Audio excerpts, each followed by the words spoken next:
Orang-orang bilang Yang kamu aman ya. perempuan soleh. Iya. Setan maksud lo. Perspektifnya apa Apa ya? ya? Atau ini horor rumah tangga. Yang sesungguhnya.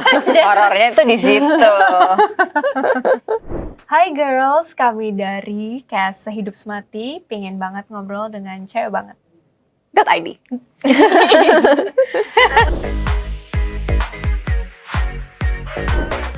Halo. Halo. Oke, kalian di film Sehidup Semati ini berperan sebagai apa sih? Siapa? Saya berperan sebagai Renata, seorang istri yang ingin mempertahankan rumah tangganya. Saya berperan sebagai Asmara, sahabat Renata yang menginspirasi Renata. Saya berperan sebagai Ana, tetangga yang tinggal di apartemen kompleks yang sama, yang keberadaannya itu selalu dipertanyakan. Oke, aku udah nonton trailernya dan keren banget. Thank you. Menarik banget. Kayaknya mungkin film Indonesia masih jarang ya yang seperti itu gitu. Yes. Trailernya. Tapi mungkin banyak teman-teman yang nggak tahu juga nih sebenarnya cerita dari Sehidup Semati itu tentang apa sih?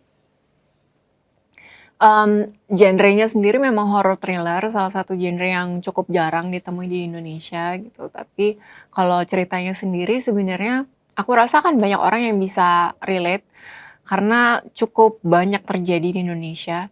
Jadi memang menceritakan seorang istri, Renata, yang dibesarkan di keluarga dan lingkungan yang ngerasa pernikahan itu adalah sebuah hal yang sakral. Jadi dia akan berusaha melakukan apapun untuk mempertahankan rumah tangganya. Tuh. Berarti kayak mungkin ada kesan patriarki gitu ya di film. Iya, mungkin kalau dari trailer udah terlihat ya, ada KDRT, ada patriarki, dan itu semua yang menjadi challenge buat Renata, bagaimana dia harus mempertahankan hubungan dia dengan Edwin. Oke, terus kalian itu syutingnya berapa lama sih dan di mana aja?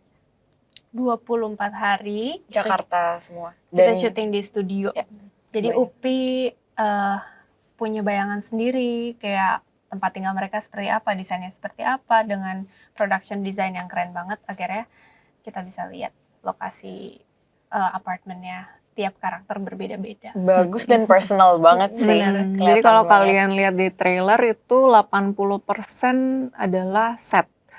Jadi kita syutingnya hampir kebanyakan di studio dan dibangun gitu apartemen-apartemen, lorong-lorongnya sampai ruang laundrynya, semuanya. Keren banget. Tapi berarti untuk filmnya POV-nya dari Renata ya? Mm-mm. Oke, Betul. berarti emang setnya dibuat kayak yaudah ini loh kehidupannya si Renata gitu ya? Iya, kehidupan Renata di apartemennya dengan tetangga-tetangganya. Jadi apartemennya beda-beda, apartemenku, apartemen Asmara dan Ana. Nextnya kakak boleh ambil satu persatu dari Oke. Ada nggak dialog yang kalian ingat? Coba reka adegan dialog. Waduh. Asmara yang dialognya nggak vulgar ya. Orang-orang bilang Yang kamu aman ya. perempuan soleh. Renata si perempuan soleh. Aku apa ya? Oh, selama tinggal di sini kamu pernah ngerasa diganggu nggak? Iya. Setan maksud lo. Ada. Jadi kita main aman. Aman. Oke, next question. Masih rahasia. Oke. Oh, ada satu yang manggil-manggil. Aku sempet nyari juga sih karakter kakak di mana ya? Aku juga nyari kok. Ada dia ada. Gimana cara kalian memahami perasaan yang dimiliki oleh karakter yang kalian perankan? Perasaan. Kalau aku sih mungkin mencari, mungkin justifikasi atau alasan-alasan kenapa seseorang tuh bisa seperti Ana sih. Pasti kan ada alasannya ya. Membenarkan atau tidak ya itu terserah kalian. Tapi aku mencari apa yang menjadi basis dari pemikiran yang nantinya ditranslate jadi kelakuannya si Ana gitu. Kalau aku tuh agak challenge buat aku karena Asmara tuh pede banget dan berani banget. Jadi kayak gimana ya punya pede segede itu. Aku nggak pede. Tapi aku kurang pede gitu. Enggak, tapi kalau Asmara tuh benar-benar kayak apa ya, dia kayak power banget gitu. Kalau aku sih pertama baca skenario kan aku menempatkan diri sebagai penonton ya. Jadi aku ngelihat, wah kok bisa ya ada orang seperti Renata yang disiksa segitunya, tapi dia tetap berusaha bertahan, dia tetap menjadi istri yang baik gitu. Tapi setelah aku pelajarin lagi backgroundnya dia, kehidupan masa kecil dia, sampai lingkungan dia dibesarkan, itu memang wajar sampai terbentuk sosok seperti Renata ini. Jadi memang lama-lama aku bisa memahami karakter itu dari baca full scriptnya sih. Berarti memang background karakternya tuh kalian teliti juga ya untuk Mm-mm. memahami perasaan dan karakternya.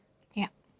Kalau Asmara sendiri gimana? Kan namanya sama nih Kak. Mm-mm. Nah, kamu ngerasa mirip gak sih dengan karakter kamu?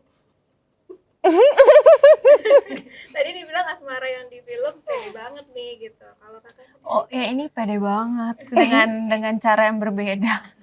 Sebetulnya mungkin kesamaan beberapa elemen kali ya, kayak maksudnya aku ngerasa Asmara tuh api banget gitu dan apa adventurous banget, berani banget gitu. Cuman kan maksudnya tiap karakter individu kan pasti tetap aja berbeda. Nah, Asmara nih kayak sesuatu yang sebenarnya sebagai karakter seru banget dieksplor, dimaininnya mau kayak apa gitu. Apalagi dari bentuk fisiknya dan cara dia berpakaian tuh juga udah lumayan loud ya. Jadi kayak dia nggak banyak ngomong aja tuh udah berisik kayaknya. Dia baru datang berdiri aja tuh udah berisik banget Kayak ada ini dia. gitu. Tapi itu jadi challenge tersendiri.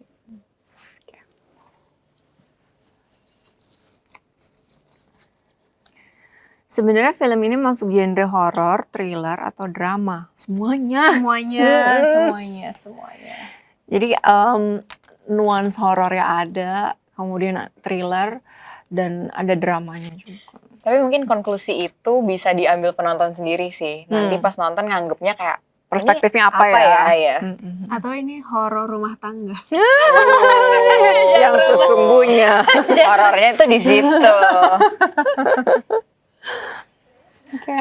Oh lagi? Lagi.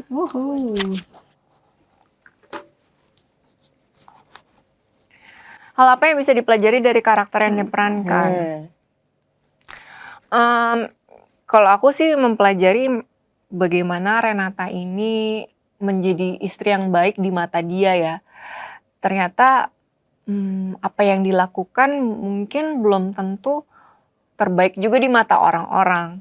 Jadi aku rasa kita memang harus adjust dengan keadaan, dengan situasi. Nggak bisa memukul rata, oh ini tuh pasti baik gitu, ini pasti buruk. Jadi memang harus disesuaikan dengan siapa lawan kita, siapa keluarga kita, lingkungan kita gitu. Kalau Ana juga mungkin jangan terlalu naif sih. In some ways jangan terlalu bodoh. Keren banget ya karakter Ana ya. Benar. Kalau Asmara yang dipelajari mungkin berani dan pede. Tapi Pedenya mungkin ya sih. diukur sendirian dengan masing-masing kepribadian cocoknya berapa persen gitu. Kak, katanya ada yang cocok lebih dari Asmara gimana Kak? Katanya Asmara kurang. Waduh. Oke. Oh ya, kita ambil lagi. Gimana reaksi kalian pas pertama kali nonton official trailer Sehidup Semati? Kita nonton rame-rame waktu presscon ya di layar sinema, dan jujur lumayan kaget juga. Kayak kadang-kadang kita syuting oke, kita baca skrip oke, tapi begitu melalui proses editing kita kadang-kadang juga selalu kaget. Ternyata kayak oh hasil akhirnya kayak begini, walaupun ini baru trailer ya, belum film panjangnya. Jadi kayak makin gak sabar lagi. Dan jujur emang gak nyangka jadi akan seperti itu. Kalau aku deg-degan sih, karena memang selama syuting tuh aku hampir nggak pernah ngeliat playback gitu, nggak pernah ngeliat di monitor hasil syutingannya seperti apa. Jadi memang ketika lihat ya itu pertama kali ngeliat di monitor kayak apa, deg-degan banget sih waktu itu rasanya. Menegangkan sih. Aku nggak expect bakal kayak, oh ini tegang banget gitu suasananya. Tapi pas nonton lumayan tegang ya. Berarti thumbs up buat yang ngedit ya. Betul. Untuk editor kita. Next apa? Terakhir. Oke. Oh ini. Scene apa yang sulit kalian lakukan? Karena scene mereka berdua tuh sulit-sulit banget kan. Semua lagi sulit ya. Aduh, Banyak ya sampai Banyak. kayak challenge-nya beda-beda. Tiap scene rumitnya beda-beda. Laundry sih rumit juga ya. Laundry rumit dan itu mesti, buat aku pribadi, aku mesti ekstra pede banget. Kayak deh. udah kayak nggak ngerti lagi, pokoknya harus jadi yang terbaik. Harus nonton sih. Dan agak rumit buat aku karena kadang-kadang nggak bisa nebak movement dari Pak Yunus. Kameranya. Kameranya follow, jadi kayak kadang-kadang apa ya, Takut nabrak gak sih? ya teknisnya ribet, tapi juga kita harus kelihatan enjoy banget, santai banget, dan di situ kita lihat ada perubahan di karakter Renata ya, maksudnya. Jadi kayak dan gimana Asmara bisa membawa itu pelan-pelan ke dunianya gitu. Tapi emang scene laundry itu aku kebetulan di situ juga pas hari syuting. Aku kayak, jadi kalian gimana? Sama kalau buat aku tuh kontinya lumayan tricky. Jadi karena karakter Asmara bawa cuciannya lumayan banyak dan harus sama persis yang diambil apa, urutannya apa, tapi sambil harus apa ya, pengadeganannya inilah pokoknya. Dan Jadi pengen cepet-cepet panjang. nonton. Iya panjang Panjang itu adegan. panjang banget. Oke. Nah, film ini kan disutradarai oleh Mbak Upi ya. Ada cara atau ciri khas khusus nggak sih dalam ngedirect kalian bertiga? Ciri khasnya, dia selalu manggil kita pakai nama karakter kan. Iya. Renata gitu. Iya betul. Sini. Pokoknya nanti lu gini. Kalau ngomong tuh lumayan tegas, cepat, dan to the point gitu. Jadi nggak ada Renata nanti kamu gini gitu, nggak ada. Jadi semuanya tuh tek gitu. Dan lumayan detailed juga sih. Yang Dia kayak- tahu apa yang dia mau, dia punya cara penyampaian yang cepat gitu. Jadi buat pemain enak sih. Tipikal Mbak Upi. Detail banget sampai kayak cara ngerokoknya juga dia mau buang rokoknya gimana, itu tuh benar-benar detail. Nah itu kadang-kadang kalau buat aku pribadi aku deg-degan, cuman mudah-mudahan aman. Aman lah, kalau enggak dia pasti minta ulang. Makanya trust the process aja. Oke. Kenapa film ini harus ditonton oleh anak muda? Karena banyak pesan-pesan moralnya ya.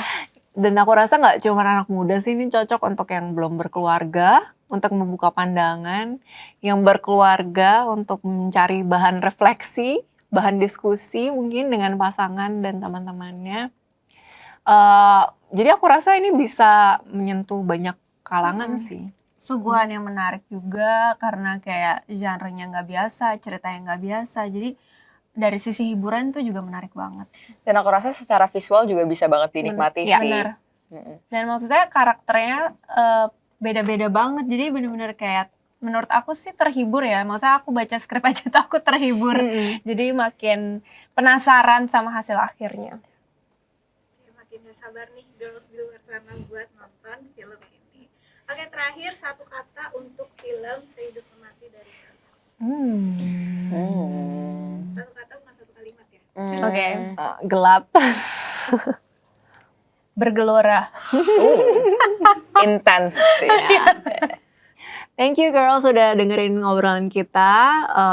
Jangan lupa saksikan film Si Hidup Semati akan tayang di bioskop tanggal 11 Januari 2024 di bioskop. Di bioskop. Kesayangan kalian semua. Sampai ketemu.